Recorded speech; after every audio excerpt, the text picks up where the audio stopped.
boldest epic yet. House of Cards meets Game of Thrones wrapped up in the Bible. Bible Stories, the new blockbusters. Good evening, everyone. I'm Natalie Morales. On this Easter Sunday, a look at the divine inspiration that seems to be taking over Hollywood. The Good Book has always been a good source of material. The biblical epic is as old as Hollywood itself. And the latest, launching tonight here on NBC, is a story you actually may not know. What happened after the death of Jesus? How Christianity spread from one man to 12 apostles to eventually 2 billion people. It's nothing short of a revelation. It's earth-shaking, a groundswell. The premiere tonight of A.D. The Bible Continues is just the latest in an explosion of religious and biblical programming on television and in the movies. There's tremendous interest in religion-based programming. Nothing succeeds like success, and so people look at the other successful stories and say, well, they did it, we should do it as well. And they are. He needs no agent, no limo or private jet, but in many ways, God is the biggest star in Hollywood right now. I think it's true. God is back. In the weeks leading up to Easter and Passover, biblical and religious themes have been all over TV. Theologian Candida Moss of the University of Notre Dame. I think what we're seeing is networks realizing that people want to watch this if it's done right, if it's done in a way that's compelling and engaging.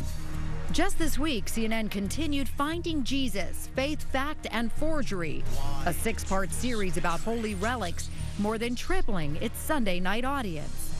PBS carried The Bible's Buried Secrets. National Geographic Channel had its biggest ratings ever with Killing Jesus, based on the Bill O'Reilly Martin Dugard book. Freedom or death!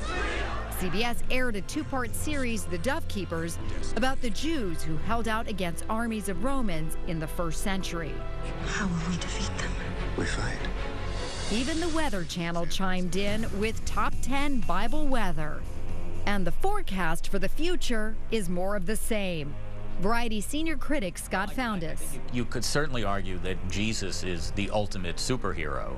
Forbes senior editor Zach O'Malley Greenberg. How do you kind of get into the superhero boom? And to me, the answer is turn to the public domain. And what better place than the Bible? There's a history of Hollywood and the Bible. Way back in the silent era, Hollywood mined the Bible for story ideas. Cecil B. DeMille's 1927 epic, The King of Kings, was a big-budget blockbuster, with some sequences even shot in color. In the 50s, DeMille's The 10 Commandments, Blasphemers! and a few years later, William Wyler's Ben-Hur were smash hits and Oscar winners. It was a way for Hollywood to show off what all of its creative departments could do. Biblical movies call for elaborate costumes, big sets, crowd scenes. I was good, wasn't I? In the 1990s, network television was also home to religious-based programming. For example, Touched by an Angel, starring Roma Downey and Della Reese. It was a huge hit. Some weeks, more than 20 million viewers watched the show. But over time, by and large, religious themes went out of fashion. That changed in 2004. Mel Gibson, a movie star and Oscar-winning director, wanted to make a film about Jesus called The Passion of the Christ, and even he couldn't get funding. So he ended up doing it himself as a $30 million independent production. It ended up making more than $600 million at the global box office. Despite the controversy over its graphic portrayal of the crucifixion and accusations of anti-Semitism, it was a worldwide mega hit. That was a huge wake-up call that said, maybe the time has come for us to look at biblical subjects again. Father James Martin is the author of Jesus, A Pilgrimage, and writes about religion and American culture. It's not that suddenly everyone in Hollywood has become, enamored of Jesus Christ. It's that everyone in Hollywood has always been enamored of money. I mean, Let's be honest. Who we are. Then 2 years ago came one of the most unlikely biblical success stories of all from one of the most unlikely couples of all. Roma Downey, the star of that big hit Touched by an Angel, and her husband, producer Mark Burnett of Survivor and reality TV fame. Forget about the red carpet. From the green carpet of lawn at their Malibu home, they saw something everyone else had been missing. Roma Downey had an idea born out of belief as much as business. How about making the Bible a mini-series?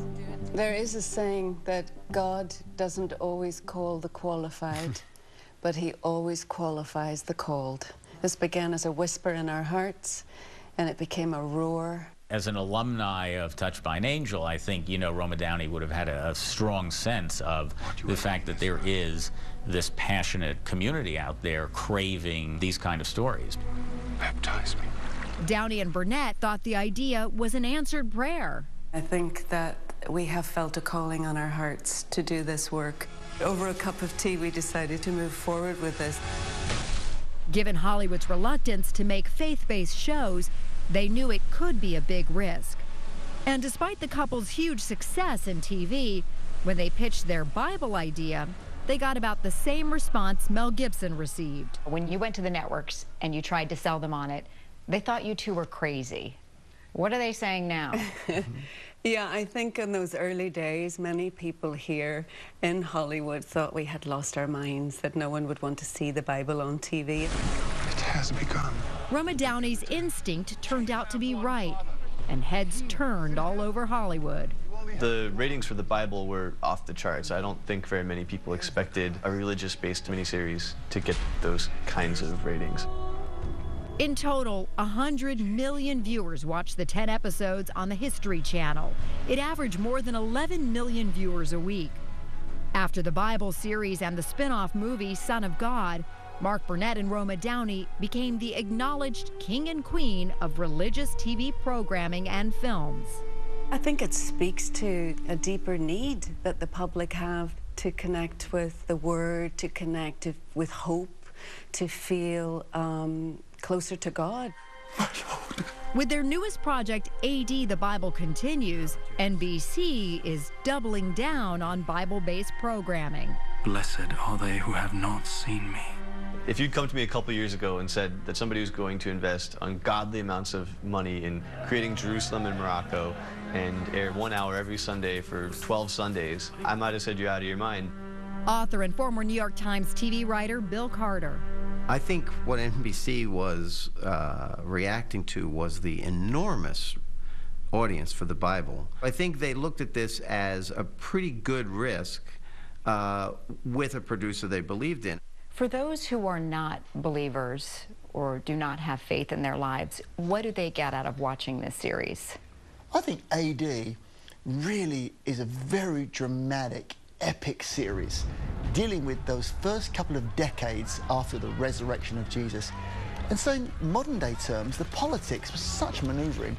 This series is kind of like House of Cards AD 33 meets Game of Thrones wrapped up in the Bible. Our Father in